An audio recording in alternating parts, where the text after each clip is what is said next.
Hello everyone, welcome back to the fifth lecture of week 8. This is the last lecture on successive differentiation and Leibniz theorem.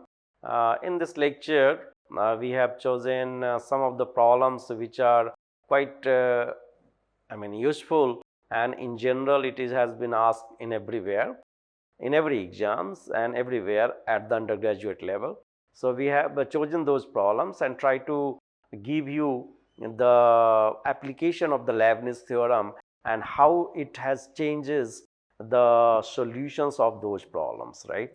So before that, I believe that you understand the Leibniz theorem. Leibniz theorem was if we have a 2u and v2 continuous function in a closed interval and differentiable in an open interval, nth time of differentiable at least, then we can find out the nth derivative of the product of the two function uv as un into v plus of nc1 u into v un minus 1 into v1 and plus un nc2 un minus 2 v2 and so on, and in the last one was u into vn, right? That was the Leibniz theorem for nth derivative, to find out the nth derivative of the product of the two given function u and v. Now use those formula or theorem directly to solve for a given problem. So the first problem it is here y equal to a cos log x plus of b sin log x, then so that x square y n plus 2 2n plus 1 x into yn plus 1 n into n plus 1 into yn is equal to 0. So now look at this problem. This problem is not something two function, product of the two function, but the question has been asked in such a way that in the intermediate stage you will find to use the Leibniz theorem. It will comes out to be product of the nth derivative of the product of the two function, and that's why it is important to recognize the problem that where and when Leibniz theorem will be useful or not, right? So here look at the problem y equal to a cos log x plus b sin log x. So the first derivative can be easily find out. So let me find out the at least for a into cos log x. So what will be the y1? y1 equal to a into of d of cos of log of x into d of log of x, right, into d of log of x into d of x, right. So this will comes out to be a into of d of cos log x will become minus of sine of log of x into d log x, that is 1 by x. So as you can see, the first derivative of given function y equal to a cos log x can be easily derived as minus a by x into sine log x. Here, see here. Similarly, b sine log x, thus will be divided by x into cos of log x. Now take this numerator values x outside and take in another side. So that is multiplying by x both sides, you will find out x into y1 is equal to minus a sine log x plus b cos log x, right? And differentiating both sides with respect to x again, what you will get? You will differentiating x with respect to x. So it will gives you x into y2 plus of y1 into 1, right? X y1, differentiate this one. So what will be the differentiation? This will be differentiate x into of y1 dash plus of y1 into x dash. So this will comes out x into y2 plus of y1 plus of y1 into 1. So this will be your answer, right? And differentiating again this one. So minus a sine log x, this will minus a by x into cos log x, and this will become minus b by x into sine log x. Now compare these results to this results here. So taking x another side, taking x and in this side, and you will find out this will become a minus y. So that is what we had, taking x another side. So this will become x square y2 plus of x into y1 is equal to minus y, and use the equation, it will comes out x square y2 plus x y1 plus y equal to 0. Now use the Leibniz theorem, that is the idea. So what was the Leibniz theorem? Leibniz theorem was the nth derivative of the product of the two continuous and differentiable function as a u n v and plus of nc1 u n v into nc1 u n minus 1 into v1 into this, and that will give you, if you are taking these two function as u and v, if you are taking these two function as u and v, then after second one, see here x square y2. So how much differentiation it will? The first derivative will be comes out to be how much? X square into y3 plus of this will comes out to be x into y2 and so on, right? Similarly the second one, then after some time it will become 0. So that what we have done here, we have using u and v, so this will become un into v plus this will become nc1, this will become un minus 1 into v1 plus un minus 2 v2 and plus so on, right? So after v2 x square, the first derivative is become 2x and the second derivative become 2 and the third derivative 0 0 0 0 so and so on. So that will be v2 is the v2 will be the 2, otherwise it will become 0. Similarly use this one xy1, this one become un, this will become v, this will become un minus 1 and this will become v1, right, and otherwise it will become 0. So and y1, y has the nth derivative yn. So using the Leibniz theorem in a three different terms x square y2 plus of x y1 plus of y individually, as you can see here the first x square y2 containing only three terms, because after these three terms the v2, that means the derivative of x square becomes 0. So that's why only three term is the significant here. Similarly look at on the second one xy1 containing only two terms, because after two terms the derivative of x become 0. So that is insignificance. And similarly y is equal to yn. Now simplify the whole expression, three terms from the first one, two terms from the second one and the one term of the third term, and simplify in this way, you will find out the required form of that answer. X square yn plus 2 plus of 2n plus 1 into xy plus n plus 1 plus n square plus 1 into yn equal to 0. So what you have to learn from this problem has nothing to do with the two functions, right? Y is the single function of a into cos log x plus of b into sin log of. So it is in the addition, it is not in the product, but it has been, we had seen that the problem has been asked in such a way that in the intermediate stages we are going to use Leibniz theorem to derive those answers.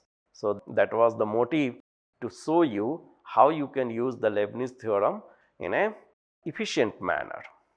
Now look at the second problem, that is nth, find out the nth derivative of a simple function x into log x. X into log x now has the product of the two function, x is the one function and log x is the another function. So y equal to x log x can be written as u into v, y equal to u into v, and we have to find out y of n is equal to uv of n, and where u equal to log x and v equal to x, right? So use that one. We knew that this is nothing but un v plus of nc1 un minus 1 v1 and plus so on, right? Using the same one. So what is the un? If I let u equal to log x and v equal to x, then after the first that means only containing, it contains only two terms, right?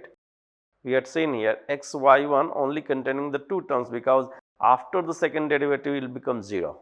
So x, the first derivative is 1, the second derivative is 0. So the 0 0 0.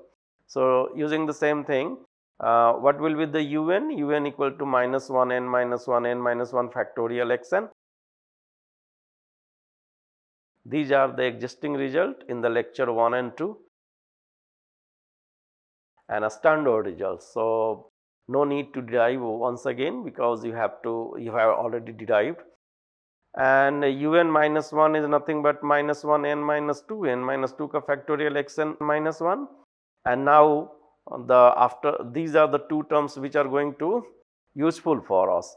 So nth derivative of the log ax plus b is minus 1 n minus 1 n minus 1 ka factorial a n divided by ax plus b to power n. Now by Lebnitz theorem, we have to use uvn is equal to unv plus nc1 un minus 1 v1, nc2 un minus 2 v2, and so on, right? These are the Lebnitz theorem. Use this one containing only two terms, because after two terms it will become 0. So this will comes out to be minus 1 n minus 1 n minus 1 factorial xn minus 1 plus n into minus 1 n minus 2 n minus 2 factorial x n minus 2, and you simplified this version. This will comes minus n minus 2 n minus 2 ka factorial x n minus 1 as a common, and this will comes out to be minus n minus 1 plus n. Minus n plus n is cancel out. This will comes out to be 1. This will comes out to be 1. So the answer is minus 1 n minus 2 n minus 2 factorial x n minus 1. That will be your answer. So the nth derivative of x log x is nothing but minus 1 n minus 2 n minus 2 ka factorial divided by x n minus 1. Similarly, find out the nth derivative of a given function which is the product of the three functions, the x square e2 e3x sine 4x. So in this case, we have to remember in the previous lecture we had find out ex sine of x or sine of ax, right? And we had shown that what will be the nth derivative. So using this one, so this is given x square into e3x sine of 4x. So using u equal to e3x sine 4x and v equal to x square. Now v1 is equal to 2x, v2 equal to 2, and v3 equal to 0, v4 equal to 0. So we are going to use only v2, and all the terms are going to be 0, so they become insignificant. So now if I knew the at least two terms of u of nth derivative of this, that will be the solutions of this problem. So let u equal to e3x sine 4x and v equal to x square, right? So un, I can calculate un equal to e3x sine 4x, that means 25 power n by 2 sine 4x plus n tan inverse 4 by 3, right? And that will be answered e3x 5 power n sine 4x plus n tan inverse 4 by 3. We had done this in the last lecture. So in the last lectures we had seen this one, right? For the n successive in the successive differentiation, right? So therefore the nth derivative of ex sine of bx plus c, actually we had already used this one, that is ex a square plus b square n by 2 sine bx plus c and tan inverse b by n. Here we had put this value as a is equal to how much? A equal to 4. So this is the 16 plus b, a equal to 3, right? A equal to 3, b equal to 4. So 3 square plus 4 square is equal to 25 and power n by 2 and sine bx, that means sine 4x, and so on.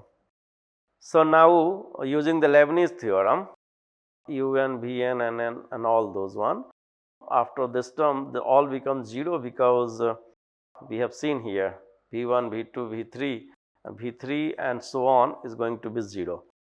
So that means from this term, this will become 0. So now we have to calculate only 3 terms, right?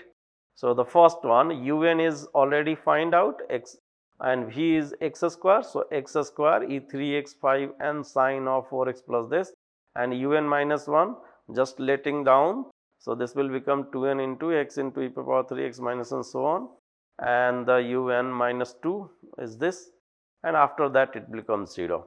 So simplify these 3 terms and that will be your answer, right? So that will be your answer. So the simplification of these terms will give you the answer. This will be your answer. Now that will be a good question here. If y equal to log x plus of a square root of 1 plus x square, prove that 1 plus x square y n plus 2 plus of 2n plus 1 x y n plus 1 plus n square y n equal to 0. That is the question. So find out, it's not going to find out the nth derivative, but we are expecting that at the intermediate state we are going to use the Lebnitz theorem.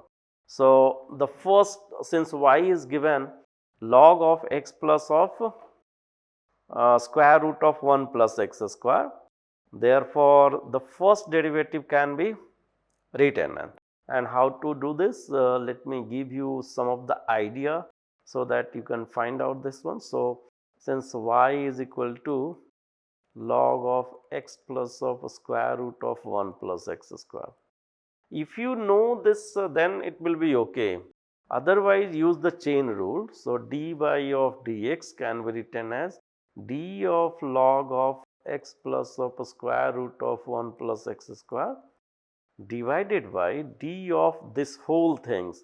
So d of x plus of square root of 1 plus x square, right, into d of x plus of square root of 1 plus x square divided by d of x, right.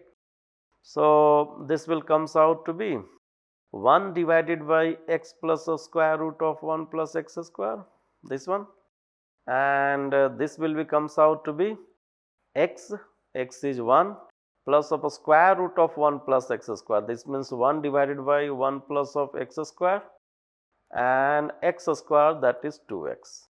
So just simplify it, it will comes out to twice square 1 plus of x square, right. So y1 is comes out like this. So if I take this one here, it will comes out to be y1 into of 1 plus x square and so on, taking a square both sides. So this will comes out to be 2. So this will be 2 to cancel out, and this will comes out 2. So this will comes out to y1 square into 1 plus of x square, and that is equal to 1, right. And now take the differentiation. Now take the differentiation both sides. It will comes out to be 1 plus x square into 2 into y1 plus y2 into y1 ka whole square into 2 into x is equal to 0. And that means taking y1 from the both terms, it will comes out 1 plus x square y2 plus x y1 equal to 0. Now use the Lebnitz theorem for this equation as well as this one. It will comes out to be, for this there are only 2 terms, right. So v equal to x, so v1 equal to 1, v2 equal to 0, v3 equal to 0 and so on. So these 2 terms are significant and other will leads to only 0, so insignificance. And similarly 1 plus x square, this will contains 3 terms, 1 plus x square. So u equal to this, u1 is equal to twice x, u2 equal to 2, u3 equal to 0, right, and so on, u4 equal to 0 and so on. So only 3 terms are significant. So simplify the whole expression. These equation has the only 2 terms and this expression has the 3 terms. Simplify these 3 and plus 2 terms, that means these 5 terms, and you will get the solutions as it required. So let me do this. Since nth derivative of y2 will become yn plus 2, and v is equal to 1 plus x square. N minus 1th derivative, n minus 1 derivative become yn plus 1, and the first derivative, so that is 2x. N minus 2 derivative, so this will become yn and this will become 2. Similarly, nth derivative become yn plus 1 into x, and the n minus 1th derivative become yn, right, and into 1. So that is the 5 terms we have, and simplify it. So yn plus 2 1 plus x square, this term, and nc1 become 1, yn plus 1 into 2nx into n, nc1 is equal to n, so n into 2x, and nc2 equal to n into n minus 1, so yn and minus 2 into 2, right, divided by 2. So 2 divided by 2, 2 cancel out, and this will be yn plus 1 into x, and nc1 equal to n into yn. So now simplify it, 1 plus x square yn plus 2, yn plus 1 is here, yn plus 1 is here, so 2n plus 1 into x into yn plus 1, and yn is here, so n into n minus 1 plus of n is equal to 0. So this will becomes n into n minus 1 plus of n, so n square minus n plus n cancel out, so n square into yn equal to 0, and that was the required expression to prove. So we had proved using the Lebnitz theorem at the intermediate stages, and I believe that you may get some of the idea that Lebnitz theorem, using the Lebnitz theorem, some of the problems which containing the nth derivative of the product of two functions are easily solvable. Similarly, if the questions problem has been asked in such a way that it is not given at the initial stage that you will find out the product of the nth derivative of the product of the two functions, then you try to find out at the intermediate stages containing the functions in such a way that it is the product of the two functions, and you will find out the nth derivative. Look at here, right. So as you can see here, 1 plus of x square y2 has the product of the two function. Let me change the pen first. Two function, the first one is this one, so let's say this is v and this is u, right. So you can find out u into v, nth derivative of this u into v, and we knew that after 3 terms it will insignificance. So that's why only the 3 terms we have considered. Similarly, we have considered only 2 terms here.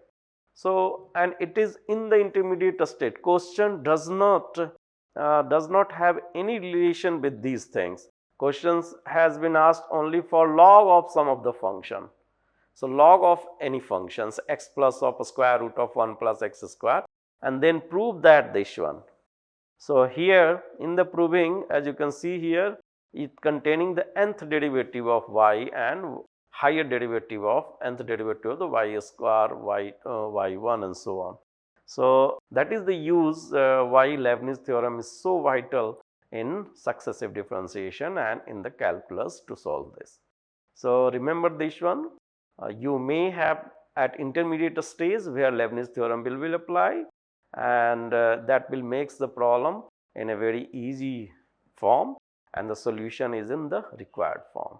So thank you so much.